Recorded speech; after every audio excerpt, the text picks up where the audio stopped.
अभी तक हमने टैली में लेजर का लिस्ट बनाना, आइटम का लिस्ट बनाना सीखा, लेकिन यह सिर्फ डेटा का लिस्ट बनाने तक था। टैली में मेन काम होता है डे टू डे ट्रांजैक्शन को रिकॉर्ड करना। ट्रांजैक्शन तो आपको ही पता होगा, अगर नहीं भी पता है तो हम समझाते हैं। हमने सुपरमार्केट बिजनेस का एग्जाम्पल लिया है, तो एक बिजनेस में बहुत टाइप के ट्रांजैक्शन होते हैं। ट्रांजैक्शन माने होता है दो व्यक्ति के बीच लेन देन का एक समझौता है। एक खरीदार होता है जो गुड्स या सर्विस लेता है, और एक विक्रेता होता है जो उसके गुड्स या सर्विस के लिए एक निश्चित धनराशि खरीदार विक्रेता को देता है। यह दोनों के बीच एक ट्रांजैक्शन हुआ।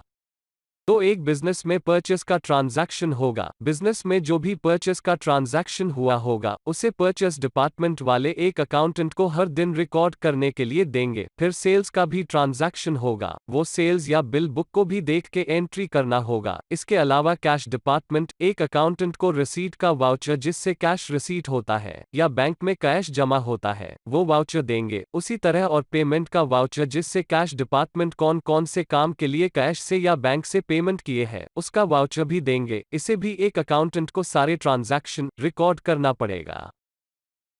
यह सब ट्रांजैक्शन के अलावा बैंक स्टेटमेंट को देख के उसमें जो बिजनेस में बैंकिंग ट्रांजैक्शन हुए हैं डेली रिकॉर्ड करना होता है। इसी तरह और भी ट्रांजैक्शन होते हैं। एग्जाम्पल के लिए रेंट, अगर हमारा बिजनेस सेटअप रेंट में है तो हमें रेंट का भी बिल प्रॉपर्टी ओनर देता है। इलेक्ट्रिसिटी बिल भी हमें रिकॉर्ड करना पड़ेगा, यह बिल इलेक्ट्रिसिटी या पावर कंपनी हमें देते हैं। तो फ्रेंड्स, यह सब रिकॉर्ड एक अकाउंटेंट को अकाउंटिंग वाउचर में डे टू डे एंट्री करना होता है, जिससे हमें बिजनेस के सारे हिसाब किताब सही तरीके से मिलते हैं और हम इससे पता लगाते हैं बिजनेस प्रॉफिट कर रहा है या लॉस।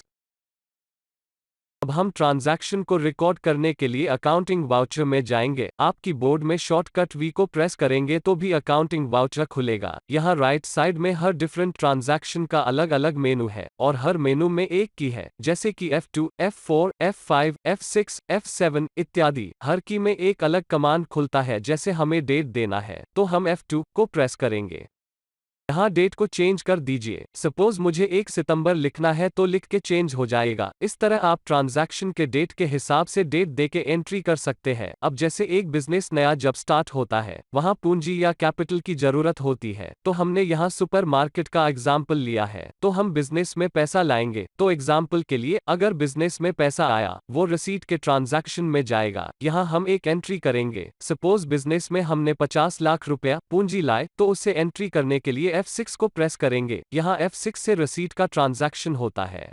रसीट के विंडो में सबसे पहले अकाउंट पूछता है। अकाउंट में दो ही टाइप होते हैं, कैश और बैंक, क्योंकि बिजनेस में एक तो कैश से पैसा आता है या बैंक में पैसा आता है। कहीं से भी पैसा आए वो रसीट में जाएगा, बस आपको यह शो करना है वो पैसा बैंक में जमा हुआ या कैश से आया। यहाँ कैश सिलेक्ट कर लीजिए और पर्टिकुलर में सिटी मार्केट कैपिटल को सेलेक्ट कर लीजिए। अब जितना पैसा हमने बिजनेस में कैश से लगाया है टाइप कर दीजिए। इसका माने यह हुआ हमने बिजनेस में 50 लाख रुपया कैश लगाया और सिटी मार्केट यह कैपिटल है जो हम रिकॉर्ड कर रहे हैं। फिर एंटर कीजिए। सपोज आपसे टाइपिंग में गलती हुई हो तो बैक स्पेस की से आप बैक कर सकते हैं। बैक स्पेस की से वो जगह में जाके सही अमाउंट डाल दीजिए, फिर एंटर कीजिए।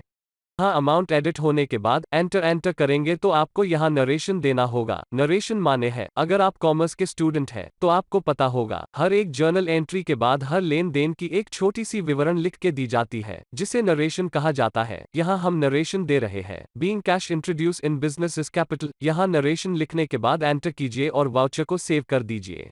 यहाँ हमने सबसे पहला रसीट वाउचर को सेव कर लिया। अगर हमें उसे देखना है या कुछ चेंजेस करना है तो कीबोर्ड में पेज अप की को प्रेस कीजिए। पेज अप से आपका लास्ट एंट्री वाला वाउचर आ जाता है। यहाँ आप और कुछ भी एडिट करके फिर से सेव कर सकते हैं। यहाँ रसीट नंबर में ऑटोमेटिक 1 दिखा रहा है, इसका माने यह हुआ यह हमारा पहला वाउचर है। टैली में ऑटो नंबरिंग रहता है, आप जैसे एंट्री करते जाएंगे वह नंबर चेंज होते जाएगा। अब पेज डाउन के की को प्रेस कीजिए। नेक्स्ट रसीट नंबर 2 दिखा रहा है। है। आप इसे मैनुअल नंबर भी कर सकते हैं, वो हम आगे जाके सीखेंगे। जैसे कि बिजनेस में कैश या बैंक में अलग अलग जगह से पैसा आता है। यहाँ हमने एक नया बिजनेस चालू किया है और बिजनेस सेटअप के लिए हमने बैंक से कुछ लोन भी लिया है। सपोज 10 लाख रुपया हम बैंक से यह लोन कैश क्रेडिट लिए है, तो बैंक वो पैसा को हमारे बैंक अकाउंट में जमा करेगा। तो उसको एंट्री कैसे किया जाएगा यह हम जानते हैं। आप अकाउंट में स्टेट बैंक ऑफ इंडिया को सिलेक्ट कीजिए, क्योंकि पैसा बैंक में आएगा। यह हमारा बैंक अकाउंट है जो हमने लेजर में पहले क्रिएट किया था। फिर आप पर्टिकुलर्स में cash credit loan from bank को टाइप कीजिए। यहाँ देखिए हमने जो भी लेजर पहले क्रिएट किया था वो सब यहाँ दिखता है। इससे हम ट्रांजैक्शन को एंट्री करते हैं। अब अमाउंट में 10 लाख डाल देता हूँ।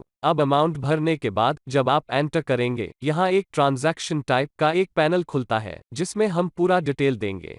डिटेल हम देने से पहले यहाँ आप देखिए ट्रांजैक्शन टाइप में हमें टैली को बताना होता है कि जो अमाउंट बिजनेस में जमा हुआ वो कौन से मोड से आया। जैसे कि बिजनेस में पैसा बैंक में कैश जमा होता है, चेक, डीडी से, आजकल के डिजिटल पेमेंट से या कोई अदर सोर्सेज से। सपोज हमारे अकाउंट बैंक वाले कैश जमा किए तो कैश सिलेक्ट कीजिए। हमें इंस्ट्रूमेंट नंबर देना होता है, जैसे कि चेक नंबर, डीडी नंबर या रेफरेंस नंबर, जिससे ट्रांजैक्शन टाइप का डिटेल रहे। अब बैंक में स्पेसिफाई कर सकते हैं। मैं यहाँ नॉट एप्लीकेबल कर रहा हूँ। बिजनेस में बहुत सारे बैंकिंग ट्रांजैक्शन होते हैं, यह डिटेल अगर नहीं रहेगा तो अकाउंट सही से हम चेक नहीं कर पाएंगे। ब एंटर कीजिए और नरेशन दे दीजिए। मैं यहाँ cash credit loan given by bank लिखा, अब सेव कर दीजिए। आपने अभी सीखा कि बिजनेस में पैसा अगर कैश के मोड से आए या बैंक में जमा हो जाए तो वो सारे ट्रांजैक्शन रिसीट वाउचर में एंट्री होते हैं। अभी हमने कैश का सिंगल ट्रांजैक्शन एंट्री किया, लेकिन एक दिन में एक से अधिक टाइम कैश बिजनेस में आते हैं। जैसे कि हम बहुत सारे कस्टमर को माल बेचे तो कैश का ट्रांजैक्शन मल्टीपल टाइम होगा। तो मल्टीपल एंट्री के लिए हम यहाँ एक एग्जाम्पल लेते हैं। सपोज हमने नया बिजनेस स्टार्ट किया तो उसमें हमें हमारे कोई दोस्त ने भी 2 लाख कैश उधार दिए और बिजनेस ओनर की घरवाली वाइफ ने भी उसका जमा किया हुआ 2 लाख रुपया उधार दिए। तो इसका एंट्री हम करेंगे। हम यहाँ कैश सेलेक्ट कर लेते हैं और लेजर में हम जिससे उधार लिए हैं उनका नाम हमने नहीं डाला है, तो आपको बाहर जाके फिर से अकाउंट इन्फो में लेजर क्रिएट करना होगा। लेकिन टैली हमको सुविधा देता है, हम अकाउंटिंग वाउचर से भी Alt+C को प्रेस करेंगे तो लेजर मेनू खुल जाएगा। इससे हम यहाँ से लेजर बना सकते हैं, हमको और बाहर जाना नहीं होगा। यहाँ मैं अपने दोस्त का नाम लिख रहा हूँ जो कि वो सन्ड्री क्रेडिटर है, क्योंकि उसने हमें उधार दिया है। अब अमाउंट डाल के एंटर कीजिए, यहाँ फिर से Alt+C को प्रेस कीजिए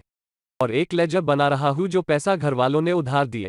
अब एंटर करके नरेशन दे दीजिए, फिर Ctrl+A से सेव कर दीजिए। यहाँ हमने जाना इसी तरह आप मल्टीपल कैश ट्रांजैक्शन जो कि एक ही डेट में है उसे रिसीट वाउचर में एंट्री कर सकते हैं। अगर बैंक का रिसीट ट्रांजैक्शन है तो वो भी सेम ऐसे ही मल्टीपल एंट्री होगा। सो फ्रेंड्स, आज के क्लास में हमने जाना कि कैश रिसीट या बैंक रिसीट को टैली में कैसे एंट्री करते हैं। आपके पास जो भी पैसा आता है वो रिसीट वाउचर में एंट्री होता है। आज के क्लास में इतना ही। नेक्स्ट क्लास में और एक वाउचर के बारे में सीखेंगे। आपको यह क्लास अच्छा लगा तो हमें जरूर सब्सक्राइब कीजिए, कमेंट में सजेशन दीजिए जिससे हम और भी अच्छे क्वालिटी का एजुकेशन वीडियो बना सके। Thank you.